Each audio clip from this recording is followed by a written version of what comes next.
देखा ससुराल जी ने जो फूट फूट कर रोते हैं, चरणों में गिरते हैं कि राम नहीं, ये सब कुछ तो ठीक है, लेकिन आप मुझे छोड़कर क्यों जाएंगे? श्री जी समझाते हैं कि देखो, इस जागृत ब्रह्मांड में आए हैं, अक्षरातीत ने इस मेरे तन को धारण किया भी है, तो अक्षरातीत स्वयं होने पर भी वो लौकिक मर्यादा को वो तोड़ नहीं सकते हैं। तो इसीलिए मेरे अब ये तन जो ओझल होने जा रहा है, राजी महाराज जो जिस शक्ति से लीला कर रहे हैं, वो लीला अब तुम्हारे अंदर आकर के बैठे करेंगे। अब जो भी सुदर्शन की जागृति की सेवा है, मैं तुम्हें सौंप कर जाता हूं। हे धनी, आप कहां जाओगे? सुदर्शन जी कहते हैं, मैं जाऊंगा कहां? मैं तुम्हारे ही हृदय में आकर के, हृदय में आकर बैठकर जागृति की कार्य करूंगा। ज्ञान के स्वरूप में मैं कुलजन स्वरूप के अंदर होऊंगा और प्रेम के स्वरूप में तुम्हारे और सुदर्शन के दिल में बैठूंगा। मुझे अगर पाना चाहते हो, मुझे तुम्हें देखना है प्रत्यक्ष रूप में, तो तुम प्रत्यक्ष सुदर्शन की सेवा करो। बोलो श्री प्राणनाथ प्यारे की। बाइबल में ये बात बहुत अच्छी कही है, इस संसार के अंदर जो प्रत्यक्ष आंखों से दिखाई दे रहा है, चींटी से लेकर हाथी तक जो शरीरधारी प्राणी जो कुछ भी हैं, मनुष्य हैं, सब कोई प्राणी है जो आंखों से दिखाई देने वाले प्राणियों से अगर प्रेम नहीं कर सकता, जो आंखों से न दिखाई देने वाले परमात्मा को कदाचित प्रेम नहीं कर सकता है। तो छत्रसाल जी को श्री जी ने कहा कि देखो, मुझे अगर पाना चाहते हो तो तुम सुदर्शन की सेवा करो। सुदर्शन के बीच में ही मैं प्राप्त होऊंगा, तो सुदर्शन की निस्वार्थ रूप से सेवा करना। तो इस तरह से छत्रसाल जी के दिल को उन्होंने सांत्वना दिलाया किसी तरह से, और दिन भर इसी तरह से गुजरा। और पंचमी के दिन, आज के दिन, जो गुम्मट जी मंदिर है, श्री जी के ही निर्देशन में, श्री जी के ही जब विराजमान थे उस समय ही गुम्मट जी मंदिर तैयार हुआ था। और श्री जी के ये जो समाधिस्थ शरीर को ले जाकर के सुदर्शन ने छत्रसाल जी के नेतृत्व में ले जाकर के चंदन के जो हिंडोले हैं उसमें पधराया, और उसके ऊपर आज जो है, जो नीचे ग्राउंड में, नीचे जो है बेसमेंट में, जो इस तरह से श्री जी के मेरा ठाकुर जी के शरीर को पधराया है, और ऊपर जो है आज जो ऊपर के फ्लोर में है, स्वरूप साहेब को पधराया गया है। इस प्रकार से पंचमी के दिन श्री जी के सब सुदर्शन दर्शन किया, दिन भर सब दर्शन हुआ, और शाम के समय जाकर शरीर को समाधिस्थ किया।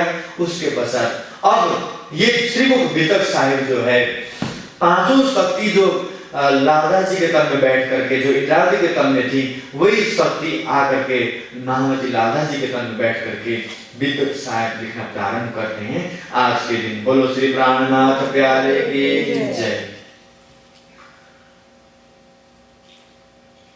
तो भविष्य पुराण में राजा कहे जुगचार, इस संसार के अंदर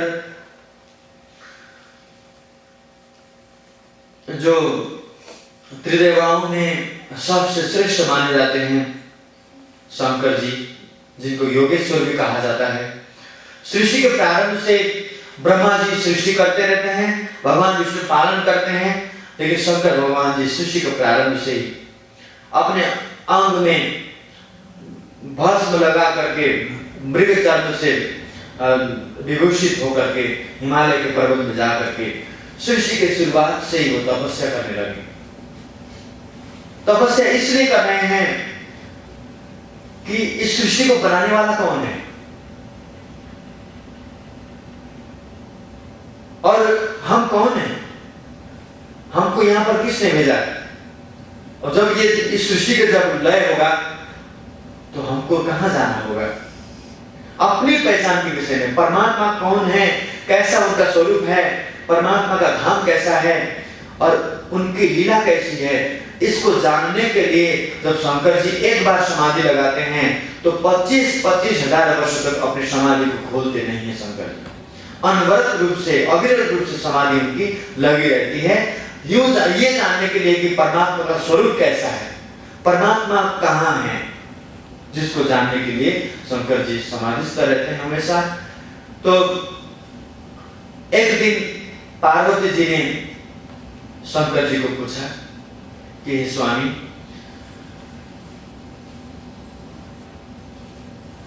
पति रूप में प्राप्त करने के लिए मुझे हर युगों में, हर समय, हर जन्म में मुझे तपस्या करनी पड़ती है।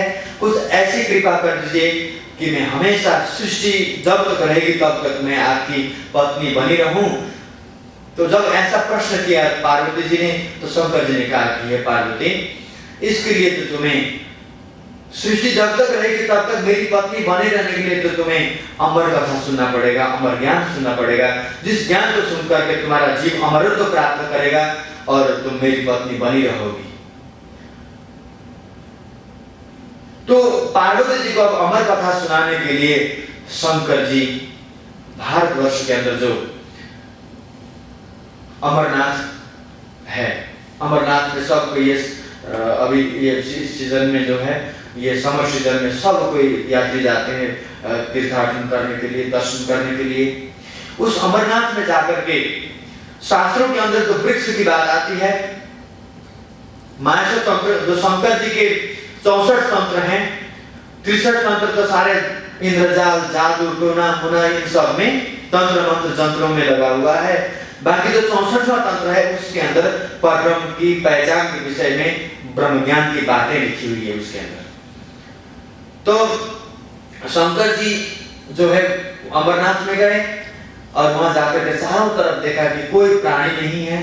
तो शंकर जी अब पार्वती जी को परमात्मा के विषय में, ब्रह्म ज्ञान के विषय में महिमा जब गाने लगे तो कहा कि ये देखो, एक ब्रह्म ज्ञान एक ऐसा महत्वपूर्ण ये वस्तु है कि परमात्मा के विषय में ये ज्ञान जो है, किसी भी अगर कुपात्र को अगर सुनाते हैं तो सुनाने वाले को अनेकों प्रकार से दंड लगता है, अपराध लगता है। 10,000 गौओं की हत्या के पाप लगेगा, 10,000 ब्राह्मणों की हत्या के पाप लगेगा, और कोई कुपात्र अगर इसको सुन ले तो। इसलिए ब्रह्म ज्ञान सुनने के लिए हृदय को भी पात्रता बनाना बहुत ही आवश्यक है। पूर्व जन्म का तपस्वी जीव अगर नहीं है तो ब्रह्म ज्ञान को सुन करके भी आचरण में परिवर्तन नहीं कर सकता है उसको। तो शंकर जी को उन्होंने अब पार्वती जी को शंकर जी ने बताया कि वर्तमान में तुम्हें मैं ये ज्ञान सुना रहा हूं, ब्रह्म ज्ञान के विषय में महिमा तुम्हें सुना रहा हूं। भविष्य में एक अनहोनी घटना घटने वाली है। कौन कह रहे हैं? शंकर जी पार्वती जी को समझा रहे हैं कि ये पार्वती जी, भविष्य में अनहोनी घटना घटने वाली है। सत्य युग बीता, त्रेता युग बीता, द्वापर युग भी बीता, तो कलयुग में, कलयुग के 28वें चौकड़ी में अर्थात 28वें कलयुग में एक अनहोनी घटना घटेगी। तो पार्वती जी कहते हैं स्वामी, वो कौन से कैसी घटना घटेगी, वो कौन सा घटना होगा, उसमें क्या होगा? तो शंकर जी कहते हैं कि पार्वती, उस समय कभी भी न सत्ययुग में आए, न त्रेता युग में आए, द्वापर युग में आए थे ब्रज में श्री कृष्ण जी के स्वरूप में, लेकिन दुनिया ने किसी ने भी नहीं पहचाना उस पूर्ण ब्रह्म परमात्मा को। वो पूर्ण ब्रह्म परमात्मा श्री कृष्ण जी के वो बाल तन में बाल लीला वो करके चले गए। सब कोई लीला को गाते रह गए, लेकिन लीला करने वाले को किसी ने भी नहीं पहचाना। बोलो श्री प्राणनाथ प्यारे की। तो वो पूर्ण ब्रह्म परमात्मा इस 28वें कलयुग में अपने आत्माओं को लेकर के आने वाले, प्रकट होने वाले हैं, और वो कलयुग में प्रकट होंगे। तो पार्वती जी पूछती है स्वामी, जब वो कलयुग में प्रकट होंगे तो उनकी पहचान क्या होगी, कैसे उनको पहचानेंगे? उनकी कुछ तो जरूर पहचान होगी। तो उन्होंने कहा हाँ, जब वो आत्माएं आएंगी तो वो मानव तन को धारण करेंगी। मानव तन, आत्माएं कभी भी मनुष्य तन को छोड़ करके अन्य तनों में कभी जाती नहीं है। बोलो श्री प्राणनाथ प्यारे की। तो ये सुनते हुए हमें दिल के अंदर संशय हो सकता है कि अगर आत्माएं मनुष्य तन को छोड़कर अन्य तनों में नहीं जाती हैं तो चींटी से लेकर हाथी तक फिर अन्य जो तन है वो कैसे चल रहा है बिना आत्माओं के? तो इसका समाधान गीता के अंदर भगवान श्री कृष्ण ने कर दिया कि अर्जुन, मम एव अंश जीव लोके जीव भूत सनातन मन संस्थानी इंद्रियाणि प्रकृति स्थानी कर्षति।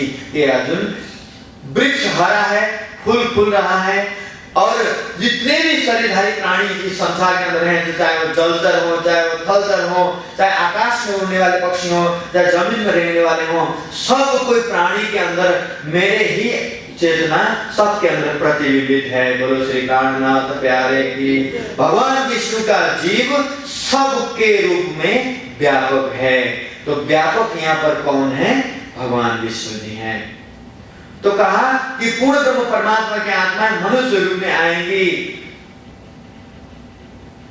यहाँ पर शंकर जी बता रहे हैं पार्वती जी को, अभाविनो भविष्यन्ति मुनयो ब्रह्म रूपिण।